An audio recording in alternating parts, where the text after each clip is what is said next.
Lord Richard Dannatt is a retired British Army general and former head of the British Army. Welcome to our program, Lord Dannatt. Thank you very much. It's a pleasure and a privilege to join you again. Russian dictator Vladimir Putin has declared 3-day ceasefire from May 8th to May 11. What is Vladimir Putin trying to achieve by declaring these several days so-called ceasefires in Ukraine?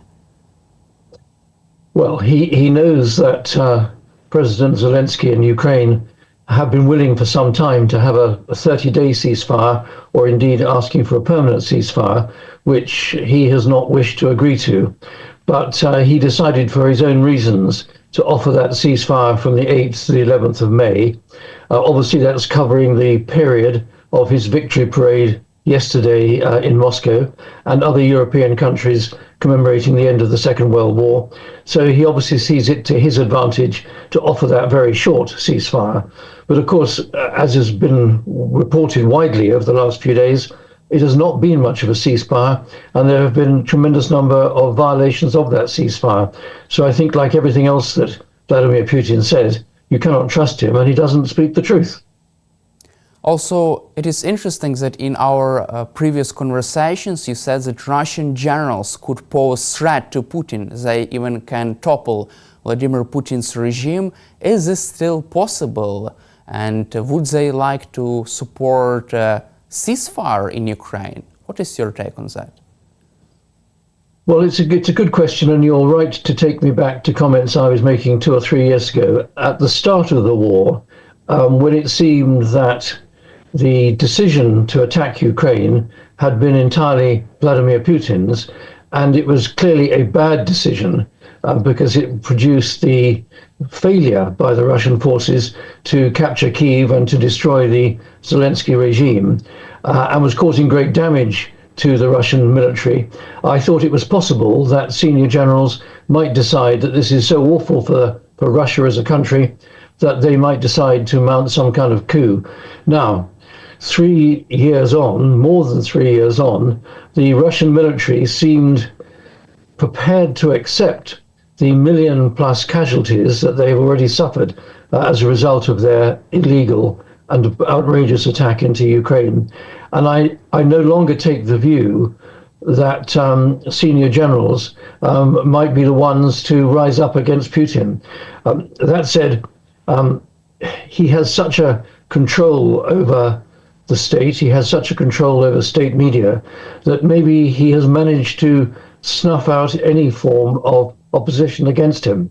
And it would seem that Putin is Russia, Russia is Putin, that's what his thinking is, and that nobody appears prepared to challenge him, which is why this terrible war is dragging on, with the huge loss of life in Ukraine, the huge damage to infrastructure in Ukraine, not to mention that in Russia as well.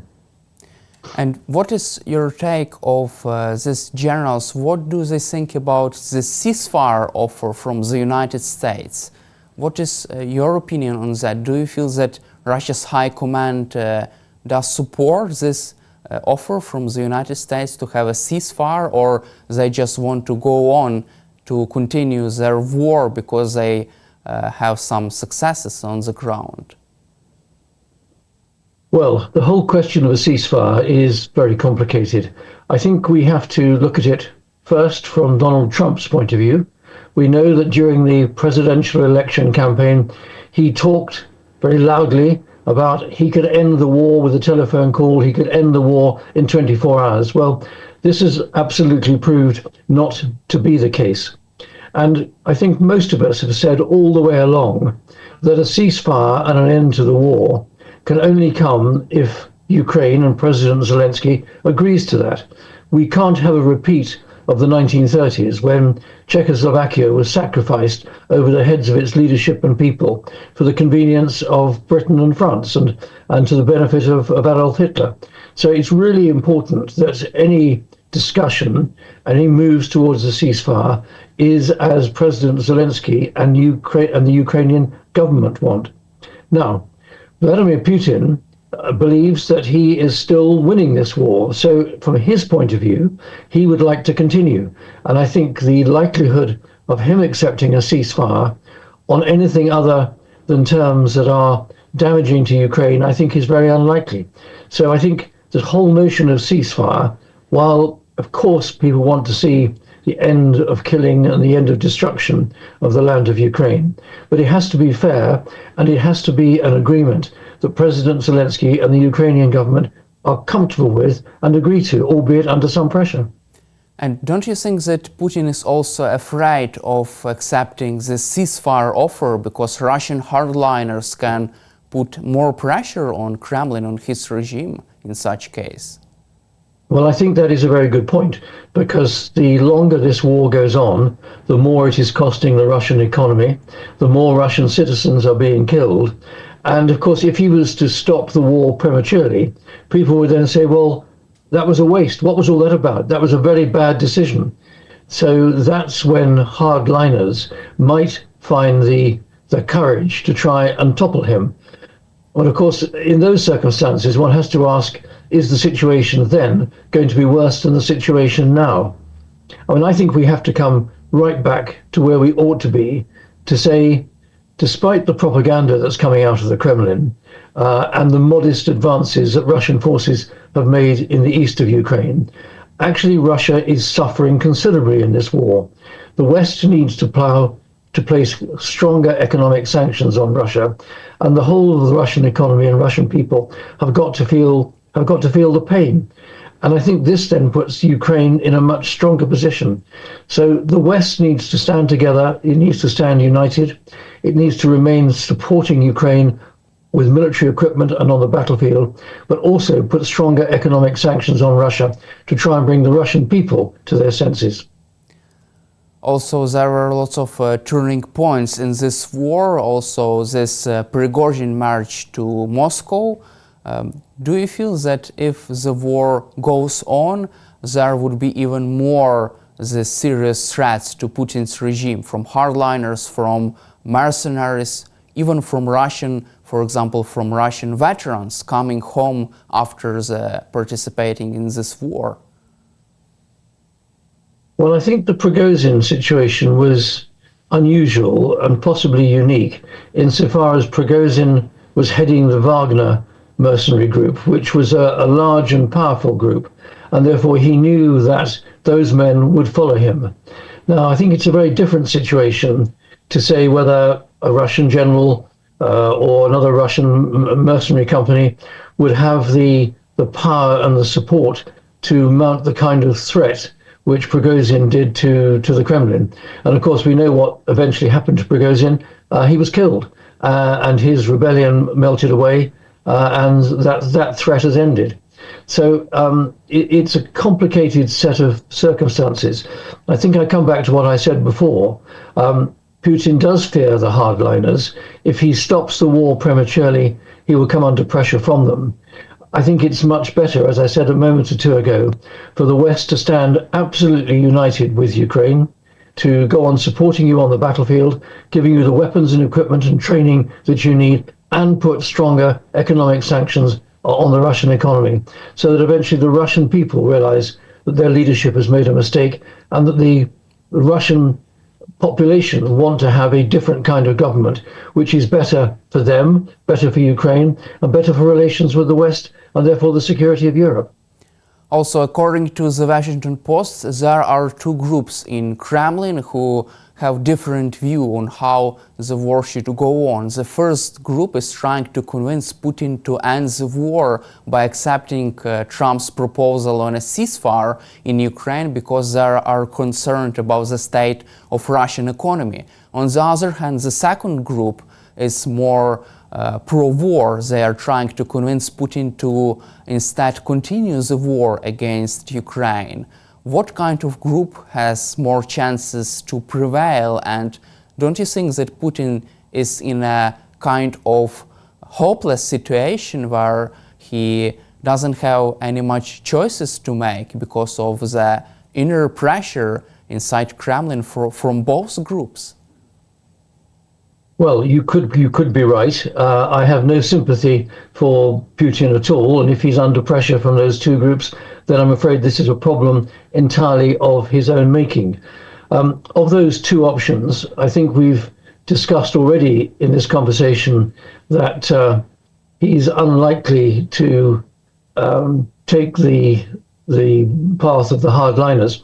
So it brings us back to any peace offer that President Trump might make. Now, as I said before, I hope that any peace offer that Trump makes will be one that President Zelensky is content to agree with.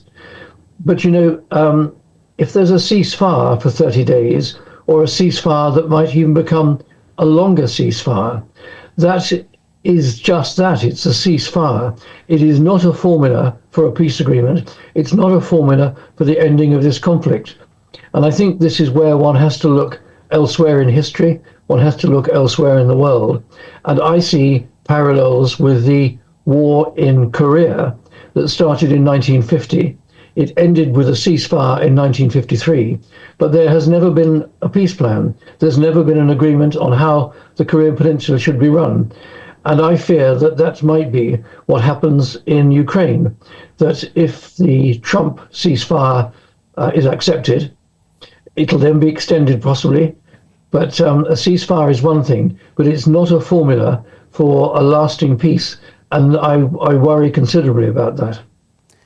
And also British Prime Minister Keir Starmer, French President Emmanuel Macron and German Chancellor Friedrich Merz are today in Kyiv meeting with Ukrainian President Volodymyr Zelensky. According to Reuters, they are finalizing this plan to set an ultimatum to Vladimir Putin to begin 30-day ceasefire. And there are discussions on whether this could be done only by Ukraine, giving chance to Russia to also agree with this proposal, or another option is just to give Russia little time to respond to this proposal, and if Russia declines this offer, they will impose sanctions on Russia. How can you assess this new plan from European allies and the United States, and do you feel that Russia will agree with this ultimatum?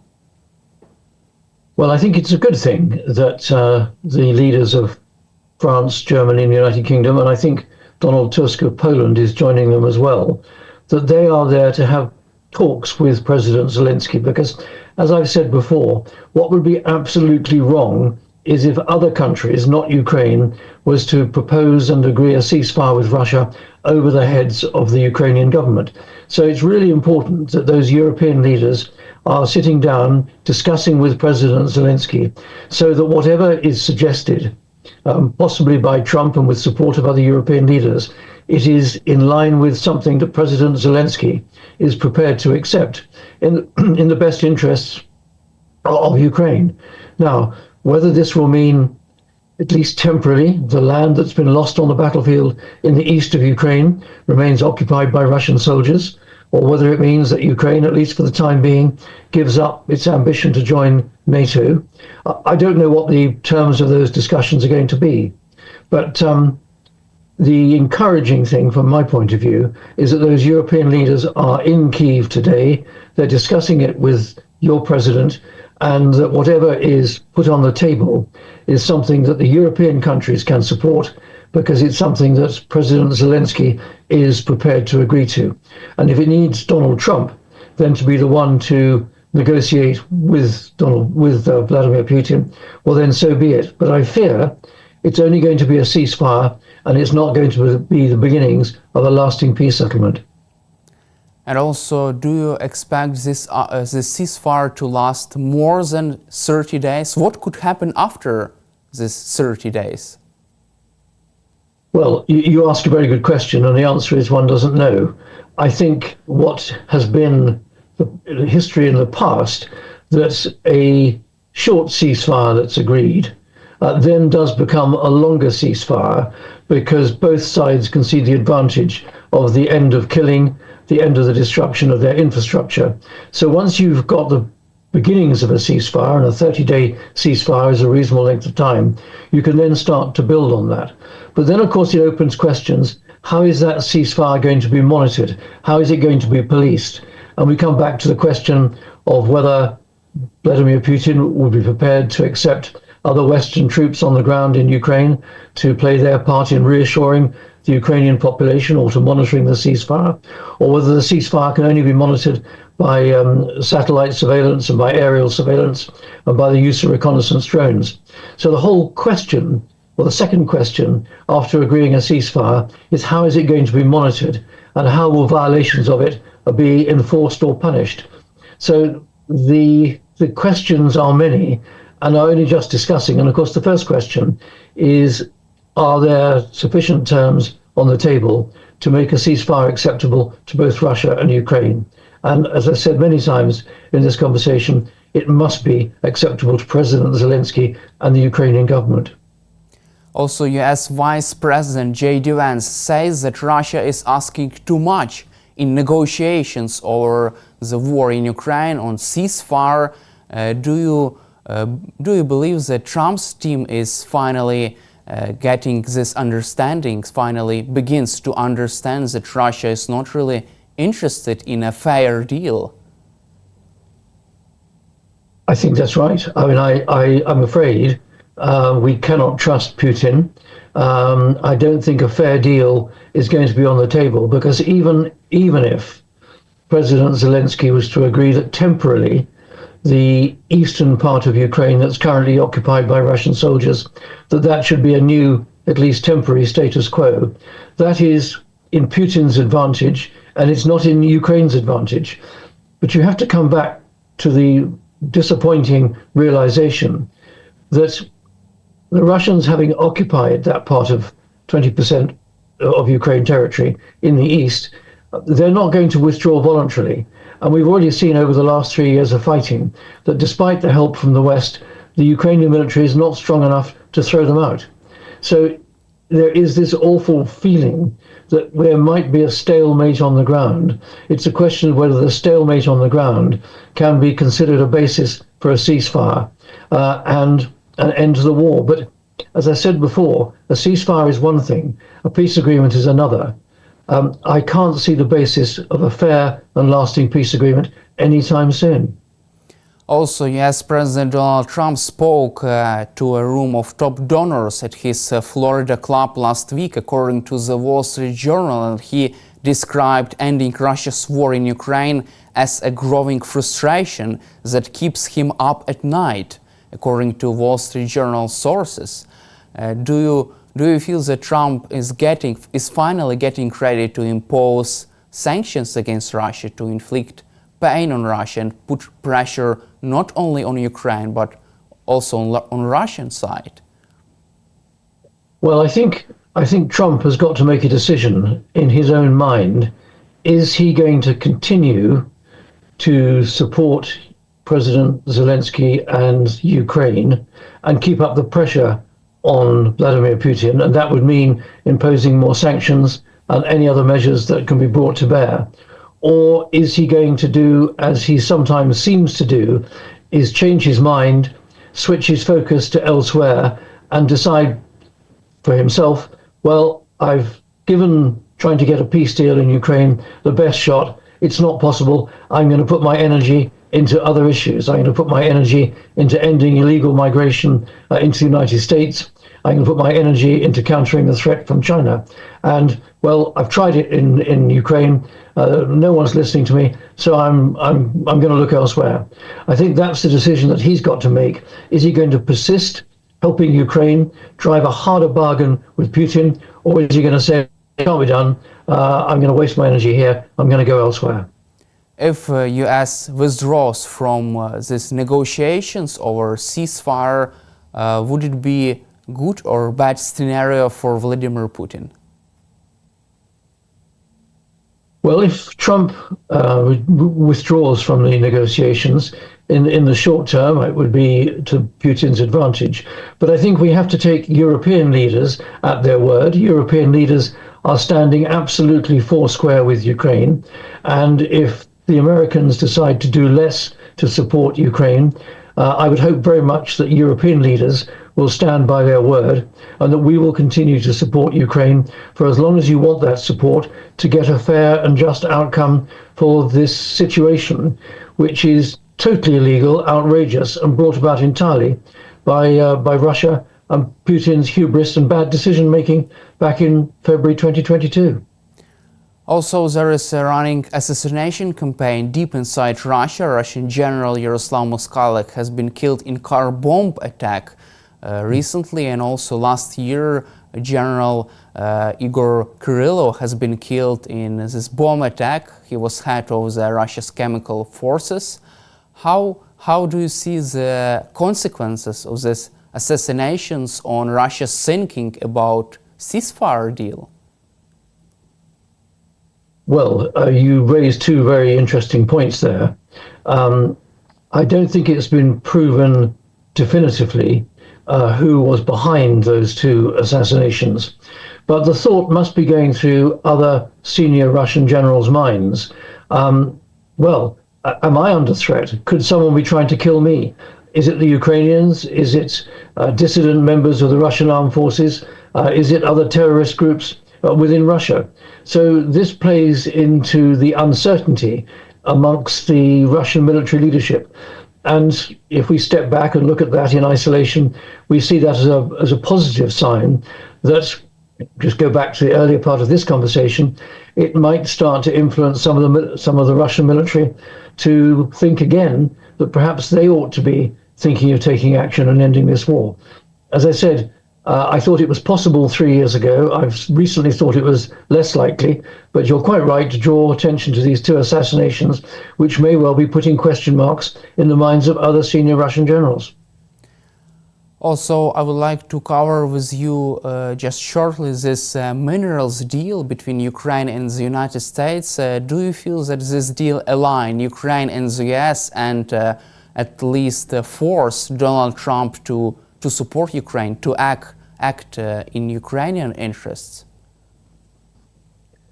Well, if I'm being honest, I'm uncomfortable with this deal.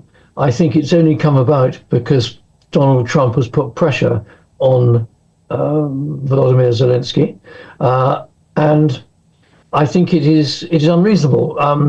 Other European countries have been giving support to Ukraine without demanding anything back. And I'm uncomfortable with the notion of the United States wanting to have some reward for the support that it's being given to Ukraine. Supporting Ukraine is the right thing to do. And when it's the right thing to do, then you just do it because it's the right thing to do. You don't need to be paid for it or to be rewarded for it. And if Trump believes that by having American mining people in the east of the country, that provides some kind of security guarantee, then I think he's deluding himself. And if I'm right, I think many of the richest parts of the mineral resources of Ukraine are in the eastern part of the country, much of which is already under Russian control.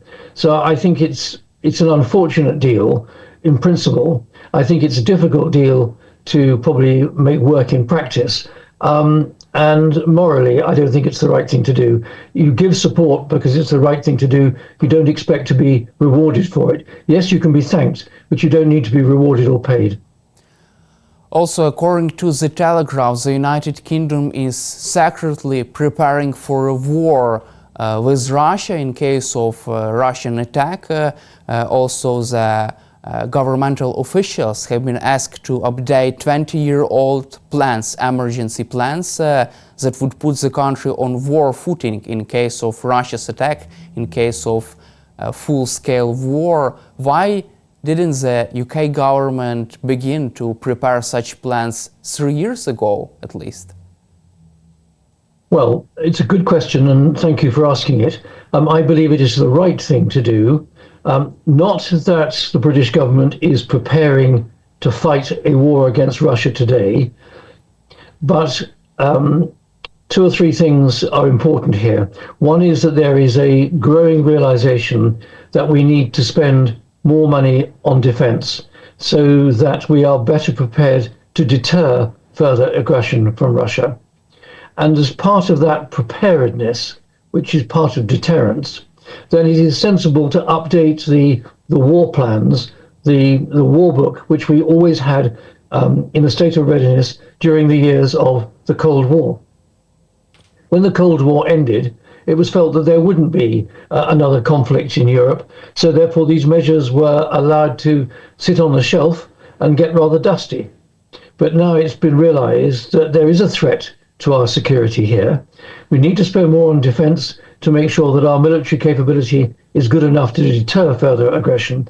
But it also makes sense at the same time to make sure that the civil government, the civil authorities, the population is prepared to know how to react if the worst should come to the worst, and that there should be an attack on the United Kingdom. So this is sensible, precautionary contingency planning being taken by the United Kingdom, and it shouldn't be misunderstood that we are expecting to go to war or indeed wanting to go to war with Russia. That is not the case. We want to do everything we can to deter further war and deter further aggression into our country, into the Baltic states, into Poland, Sweden, Finland, and critically, of course, also into Ukraine. Also, in a recent article for The Telegraph, Hamish de Bretton-Gordon, retired British Army colonel, is urging the UK government also to produce tactical nuclear weapons, to develop tactical nuclear capabilities to better deter Russia from attacking NATO's countries and the UK. Would you be in favor of such a plan to also produce, develop tactical nuclear capabilities? Well, again, that's a very good question. As you know, the United Kingdom has a strategic ballistic nuclear missile capability mounted from our continuous at-sea deterrence from our submarines.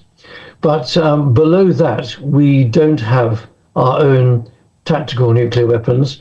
The United States does, but the United Kingdom gave that up.